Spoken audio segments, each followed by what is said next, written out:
Let's read. We're going to read chapter 3 of volume 3 of Frankenstein. Sit down, get cozy, get a little hot cup of tea. I've got my Swiss/French Alps. I guess if you're on the Swiss side, it's the Swiss Alps, and then if you're on the French side, it's the French Alps, and they're the same Alps. Or are there actually somewhere different Alps in Switzerland? And I think that's the Alps, we'll just call them. I've got my Alps outfit on, although I'm certain this wouldn't be warm enough, but it's just the outfit that I happen to be wearing in almost every single video that I have read of this book. So, we're continuing on with tradition. We're reading out loud. Get a little cup of hot cocoa, because that sounds like it'd be nice. A little cup of hot cocoa. Little marshmallows on tap. Have you guys tried the gluten-free vegan marshmallows that don't have like horse hooves or whatever in them? I think they're better. I actually think they're better. I'm not having any right now, but they're called Dandies and they're really good. And this winter you should buy some Dandies. Not a sponsor. Not a sponsor. Not a sponsor for Dandies vegan marshmallows, but they're so good. I would put them in my... No, I wouldn't. But if I could, I would put them in my 5 Defenders hot cocoa that's made of 5 different types of mushrooms. We're on chapter 3 of volume 3 of Frankenstein. Victor and Henry have traveled afar to England. Victor was very kind of bipolar last chapter in a very non-diagnosed way. Just like, and then we went to this place and then I was miserable. And then we went to this place and it was beautiful and gorgeous, and compared to, it looks like the Switzerland, and now I'm miserable. And then we went here and it was really nice and beautiful and serene and the lakes, but then my heart is in despair. And then they made it up to Scotland and he went off and bought a little house. He's paying rent at this little tiny house and he's going to finish his work. And we're on chapter 3. We're going to see how it goes. He's expecting to see his creature, I call him Frank, at any moment now. We'll see. Chapter 3. I sat one evening in my laboratory. The sun had set and the moon was just rising from the sea. That's always... Is that how it always is in California? The moon rises in the east, sets in the west, right? I had not sufficient light for my employment, and I remained idle, in a pause of consideration of whether I should leave my labour for the night, or hasten its conclusion by an unremitting attention to it. As I sat, a train of reflection occurred to me, which led me to consider the effects of what I was now doing. 3 years before I was engaged in the same manner, and had created a fiend whose unparalleled barbarity had desolated my heart and filled it forever with bitterness and remorse. I was now about to form another being, of whose disposition I was alike ignorant. She might become 10,000 times more malignant than her mate, and delight for its own sake in murder and wretchedness.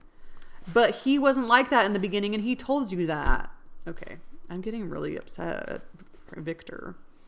He had sworn to quit the neighborhood of man and hide himself in deserts, but she had not, and she, who in all probability was to become a thinking and reasoning animal, might refuse to comply with a compact made before her creation. They might even hate each other, the creature who already loathed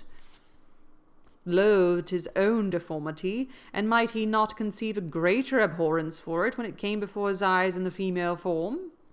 She also might turn with disgust from him to the superior beauty of man. She might quit him, and he be again alone, exasperated by the fresh provocation of being deserted by one of his own species.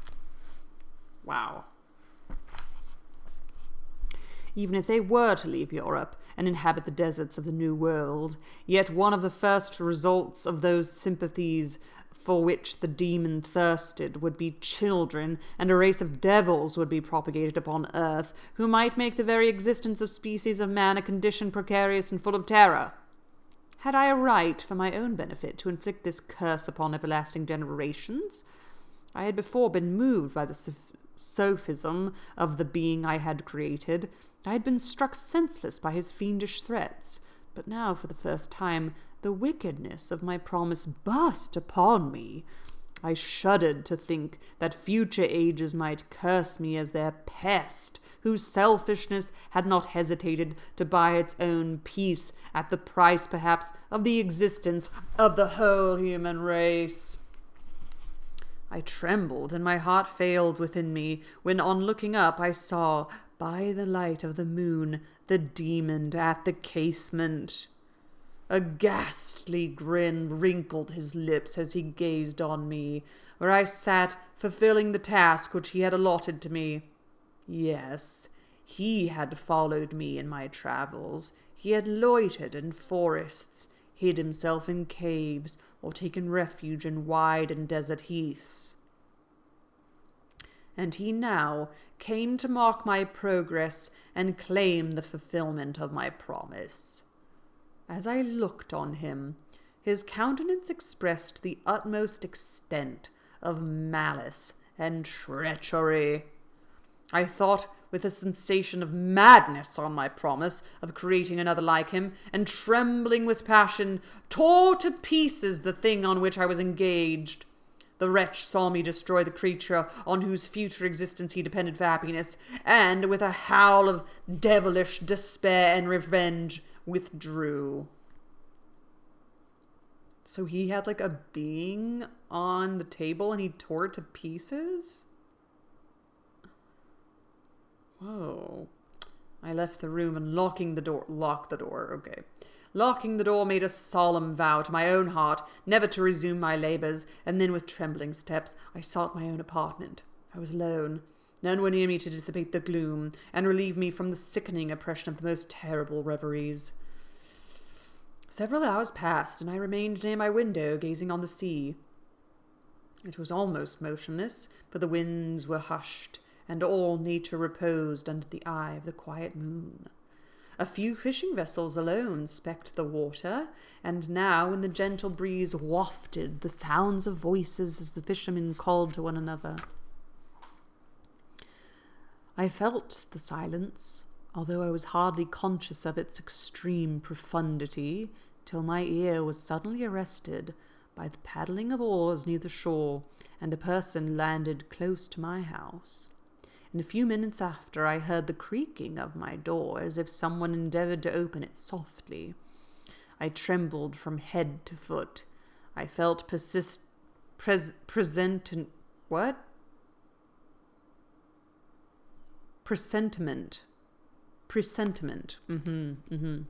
He was predicting who it was, and wished to rouse one of the peasants who dwelt in a cottage not far from mine, but I was overcome by the sensation of helplessness, so often felt in frightful dreams, when you in vain endeavored to fly from an impending danger, and was rooted to the spot. Presently I heard the sound of footsteps along the passage.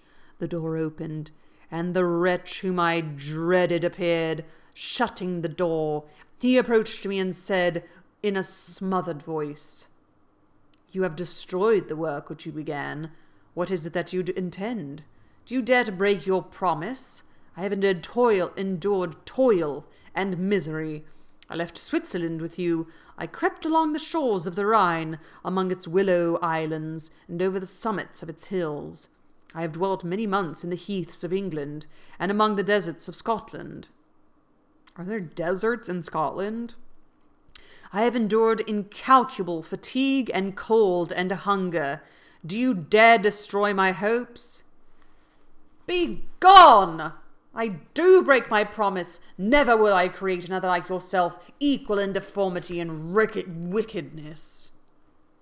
"Slave, I before reasoned with you, but you have proved yourself unworthy of my condescension. Remember that I have power. You believe yourself miserable, but I can make you so wretched that the light of day will be hateful to you. You are my creator, but I am your master. Obey." Dog. The hour of my irresolution is past, and the period of your power is arrived. Your threats cannot move me to do an act of wickedness, but they confirm me in a determination of not creating you a companion in vice. Shall I in cold blood set loose upon the earth a demon whose delight is in death and wretchedness? Begone, I am firm, and your words will only exasperate my rage. Okay. The monster saw my determination in my face and gnashed his teeth in the impotence of anger. Shall each man, cried he, find a wife for his bosom, and each beast have his mate, and I be alone? I had feelings of affection, and they were requited by detestation, and scorn. Man, you may hate, but beware.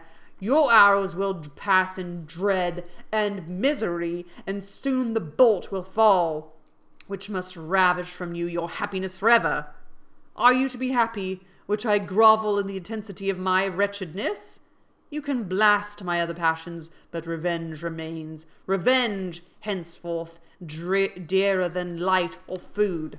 I may die, but first you, my tyrant and tormentor, shall curse the sun that gazes on your misery. Beware, for I am fearless and therefore powerful. I will watch with the wiliness of wiliness of a snake, that I may sting with its venom. Man, you shall repent of the injuries you inflict. Devil, cease! And do not poison the air with these sounds of malice. I have declared my resolution to you, and I am no coward to bend beneath words. Leave me! I am inexorable. It is well. I go. But remember, I shall be with you on your wedding night. I started forward and exclaimed, Villain! Before you sign my death warrant, be sure that you yourself are safe. Whoa, this is intense. Mary. I would have seized him, but he had eluded me and quitted the house with precipitation. In a few moments I saw him in his boat, which shot across the waters with an arrowy swiftness and was soon lost amidst the waves. All was again silent, but his words rang in my ears. I burned with rage to pursue the murderer of my peace and precipitate him into the ocean. I walked up and down my room hastily and perturbed, while my imagination conjured up 1,000 images to torture and sting me. Why had I not followed him and closed with him in mortal strife? But I had suffered him to depart, and he had directed his course towards the mainland. I shuddered to think who might be the next victim sacrificed in his insatiate revenge. And then I thought again of his words, I will be with you on your wedding night. That then was the period fixed for the fulfillment of my destiny. In that hour I should die, and at once satisfy and extinguish his malice. The prospect did not move me to fear, yet when I thought of my beloved Elizabeth, of her tears and endless sorrow, when she should find her lover so barbarously snatched from her... Oh, he's finally thinking about other people. Good. Tears, the first I had shed for many months, streamed from my eyes, and I resolved not to fall before my enemy without a bitter struggle. The night passed away, and the sun rose from the ocean. My feelings became calmer, if it may be called calmness, when the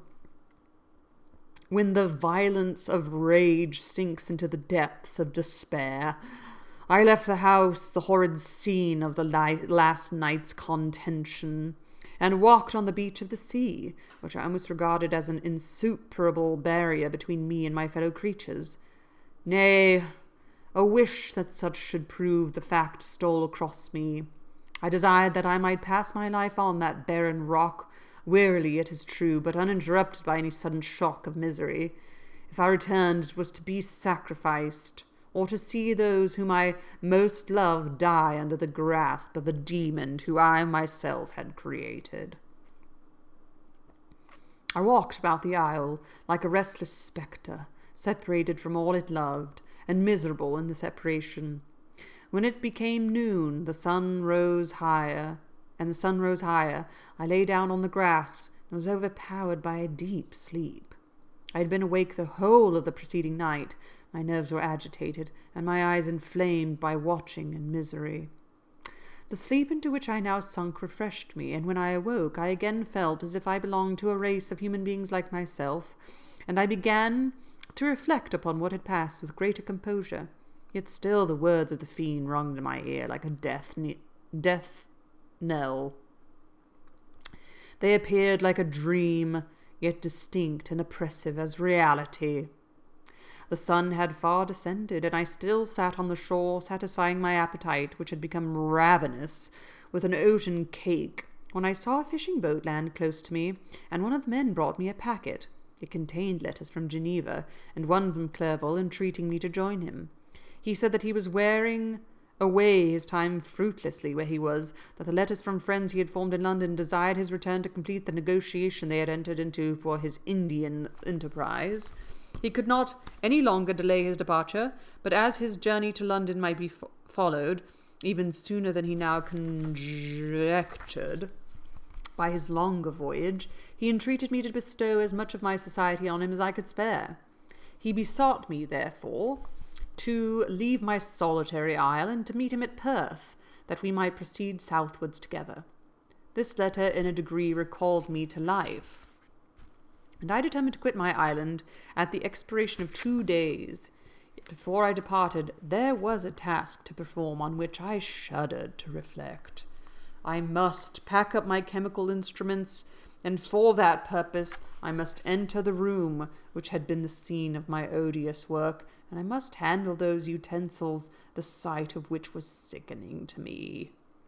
The next morning at daybreak, I summoned sufficient courage and unlocked the door of my laboratory.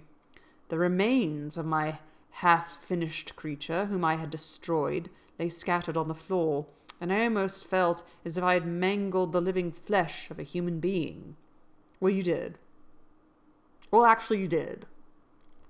I paused to collect myself, and then entered the chamber. With trembling hand I conveyed the instruments out of the room, but I reflected that I ought not leave the relics of my work to excite the horror and suspicion of the peasants, and I accordingly put them into the basket with a great quantity of stones, and laying them up, determined to throw them into the sea that very night. In the meantime I sat upon the beach, employed in cleaning and arranging my chemical apparatus. Nothing could be more complete than the alteration that had taken place in my feelings since the night of the appearance of the demon. I had before regarded my promise with a gloomy despair as the thing that, with whatever consequences, must be fulfilled, but I now felt as if a film had been taken from before my eyes, and that I, for the first time, saw clearly. The idea of renewing my labours did not for one instant occur to me. The threat I had heard weighed on my thoughts, but I did not reflect that a voluntary act of mine could avert it. I had resolved in my own mind that to create another like the fiend I had first made would be an act of the basest and most atrocious selfishness, and I banished from my mind every thought that could lead to a different conclusion. Between 2 and 3 in the morning the moon rose, and I then, putting my basket aboard a little skiff, sailed about 4 miles from the shore. The scene was perfectly solitary. A few boats were returning towards land, but I sailed away from them. I felt as if I was about the commission of a dreadful crime, and avoided with shuddering anxiety any encounter with my fellow creatures. At one time the moon, which had before been clear, was suddenly overspread by a thick cloud, and I took advantage of the moment of darkness and cast my basket into the sea. I listened to the gurgling sound as it sunk, and then sailed away from the spot. The sky became clouded, but the air was pure, although chilled by the northeast breeze that was then rising. But it refreshed me and filled me with such agreeable sensations that I resolved to prolong my stay on the water, and fixing the rudder in a direct position, stretched myself at the bottom of the boat. Clouds hid the moon. Everything was obscure, and I had only the sound of the boat as its keel cut through the waves. The murmur lulled me, and in a short time I slept soundly. I have that scene in this puzzle. He was dumping a bunch of rib cages and dead bones and skeletons and stuff off the boat. Right here. There's like rib cages and stuff. This is such a crazy puzzle. I was saying in another video, it's like all these little pieces were like, okay, I have like somebody's outstretched hand and like a foot that's like just a foot and like a part of a rib cage. And there's like a blood splatter and splattering hands and like a brain sitting out. Do you see that anywhere? So crazy.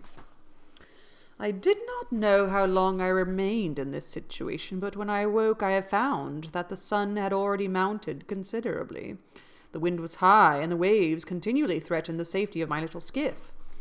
I found that the wind was northeast, and it must have driven me far from the coast from which I had embarked.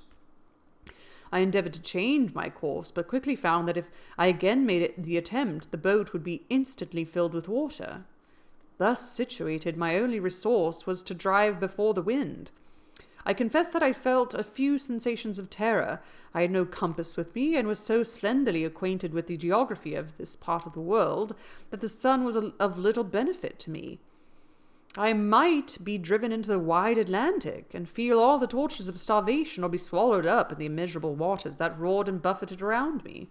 I had already been out many hours, and felt the torment of burning thirst a prelude to my other sufferings.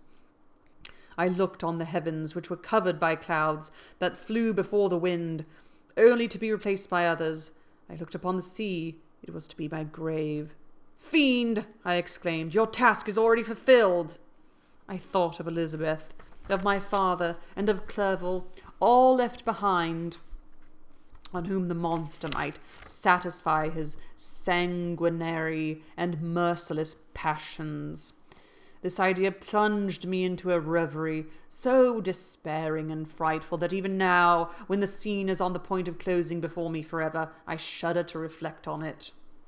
Some hours passed thus, but by degrees, as the sun declined toward the horizon, the wind died away into a gentle breeze, and the sea became free from breakers. But these gave place to a heavy swell. I felt sick and hardly able to hold the rudder, when suddenly I saw a line of high land towards the south. Almost spent, as I was, by fatigue, and the dreadful suspense I endured for several hours, this sudden certainty of life rushed like a flood of warm joy to my heart, and tears gushed from my eyes. How mutable our feelings, and how strange is that clinging love we have to life, even in the excess of misery. I constructed another sail with a part of my dress, and eagerly steered my course towards the land. It had a wild and rocky appearance, but as I approached nearer, I easily perceived the traces of cultivation. I saw vessels near the shore, and found myself suddenly transported back to the neighborhood of civilized man. I carefully traced the windings of the land, and hailed a steeple, which I at length saw issuing from behind a small promontory. As I was in a state of extreme debility, I resolved to sail directly towards the town, as a place where I could most easily procure nourishment. Fortunately, I had money with me. That is fortunate. As I turned the promontory, I perceived a small, neat town in a good harbour, which I entered, my heart bounding with joy at my unexpected escape. As I was occupied in fixing the boat and arranging the sails, several people crowded towards the spot. They seemed much surprised at my appearance, but instead of offering me any assistance, whispered together with gestures that at any other time might have produced in me a slight sensation of alarm. As it was, I merely remarked that they spoke English, and I therefore addressed them in that language. "My good friend," said I, "will you be so kind as to tell me the name of this town and inform me where I am?" "You will know soon enough," replied a man in a hoarse voice. That's why I did that. "Maybe you are come to a place that will not prove much to your taste, but you will not be consulted as to your quarters, I promise you." I was exceedingly surprised on receiving so rude an answer from a stranger, and I was also disconcerted on perceiving the frowning and angry countenances of his companions. "Why do you answer me so roughly?" I replied. "Surely it is not the custom of Englishmen to receive strangers in so inhospitably." "I do not know," said the man, "what the custom of the English may be, but it is the custom of the Irish to hate villains." Okay, we're Irish. Oh, villains. Ooh, is freaking Frank, the creature, is he like cooking up stories about Victor? He's like playing mind games now. He's like, somebody's gonna come and they're gonna be a monster. Frank is making Victor out to be the monster. Ooh. That's clever. While this strange dialogue continued, I perceived the crowd rapidly increase. Their faces expressed a mixture of curiosity and anger, which annoyed and in some degree alarmed me. I inquired the way to the inn, but no one replied. I then moved forward, and a murmuring sound arose from the crowd as they followed and surrounded me, when an ill-looking man, approaching, tapped me on the shoulder and said, Come, sir. You must follow me to Mr. Kerwin's to give an account of yourself." Is that Irish? Tree, shirty, tree. It sounds more pirate, I feel, but I think it's going to be okay. "Who is Mr. Kerwin? Why am I to give an account of myself? Is it not a free country?" "Aye, sir, free enough for honest folks. Mr. Kerwin is a magistrate. And you are to give an account of the death of a gentleman who was found murdered here last night." This answer startled me, but I presently recovered myself. I was innocent. That could easily be proved. Accordingly, I followed my conductor in silence and was led to one of the best houses in town. I was ready to sink from fatigue and hunger, but being surrounded by a crowd, I thought it politic to rouse all my strength, that no physical debility might be construed into apprehension or conscious guilt. Little did I then expect the calamity that was in a few moments to overwhelm me and extinguish in horror and despair all fear of ignominy or death. I must pause here, for it requires all my fortitude to recall the memory of the frightful events which I am about to relate in proper detail to my recollection. Chapter 4.